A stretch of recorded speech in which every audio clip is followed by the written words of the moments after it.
Since it was such a beautiful early spring day today, I decided to visit the wonderful Borgholm Castle, Borgholm Slottsruin in Swedish. Let's start this tour of the old castle and admire its beauty. A little bit later I will tell you about the interesting history of the castle.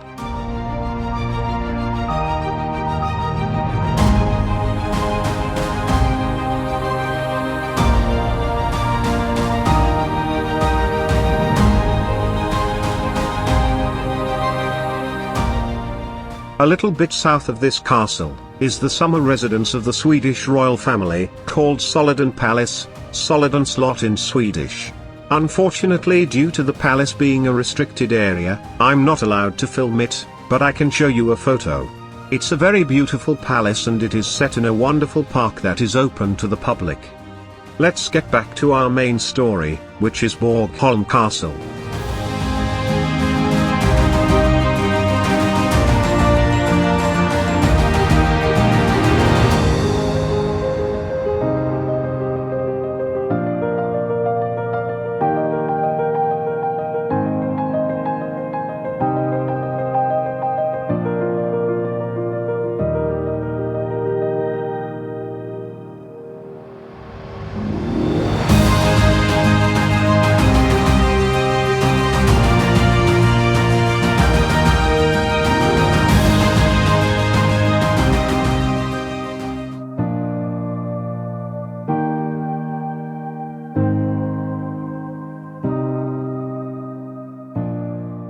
In the background we can now see the old and beautiful city of Borgholm.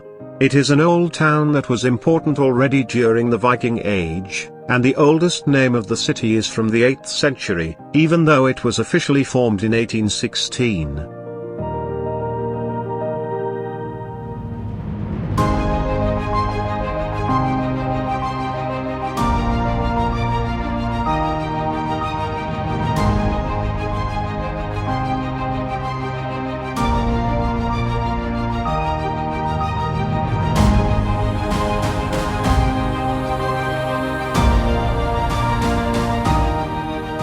Let's talk a little bit about the history of the wonderful Borgholm Castle. The construction of the original fortress was probably ordered by King Canute I, although this is not totally certain. He reigned 1167 to 1195 and had fortresses built on the Swedish east coast as defense against enemies from the other side of the Baltic Sea. During the 13th to 15th centuries, additions and changes were made. For example, new towers were built, and a new and thicker wall was constructed. The fortress was damaged on a number of occasions during these centuries, including in 1361, when King Valdemar IV, Atterdag, of Denmark attacked Borgholm. During the Kalmar Union, many castles and fortresses in Sweden were damaged as a result of the ongoing conflicts between Danes and Swedes. When Gustav Eriksson became Swedish king and the union was dissolved, he, together with the sons that followed him on the throne, invested huge sums of money in repairing these buildings. It was Gustav's son John III, reign 1568 to 1592, who ordered the reconstruction of Borgholm into a Renaissance castle. During his reign, the Pahr brothers, 4 engineers and architects from Milan, led a significant rebuilding that took place from 1572. The castle acquired a Gothic character and became exemplary of the Italianate bastion style.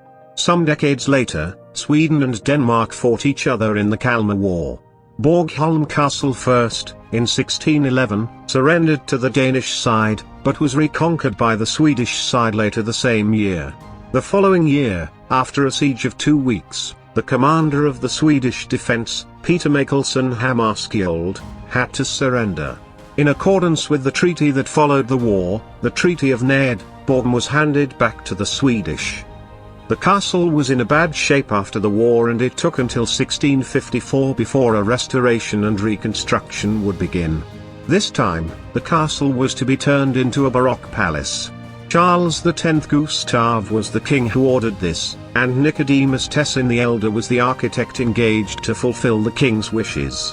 When Charles Gustav died in 1660, the construction stopped, only to be restarted at a slow pace during the reigns of King Charles XI and King Charles XII.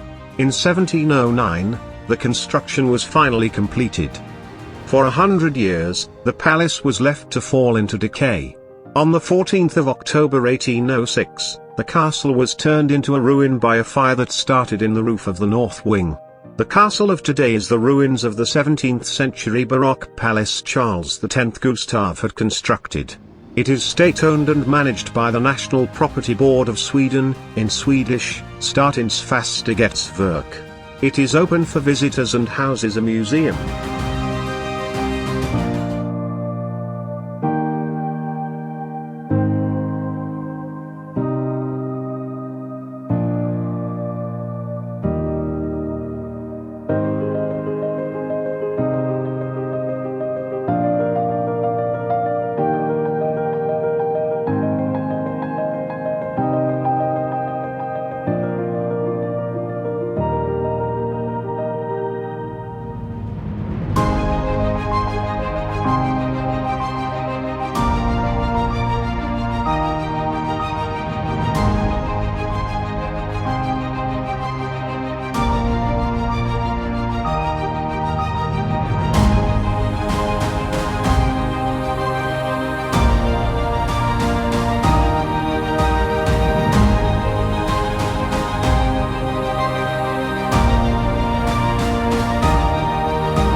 The inner courtyard hosts concerts, theatre performances, and other events. In the summer of 1989, Swedish pop group Roxette shot material for 6 music videos during a concert. One of them is Listen to Your Heart, which became the group's third #1 hit on the Billboard Hot 100 later that year.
We are getting towards the end of this video, and I would like to thank you all for watching.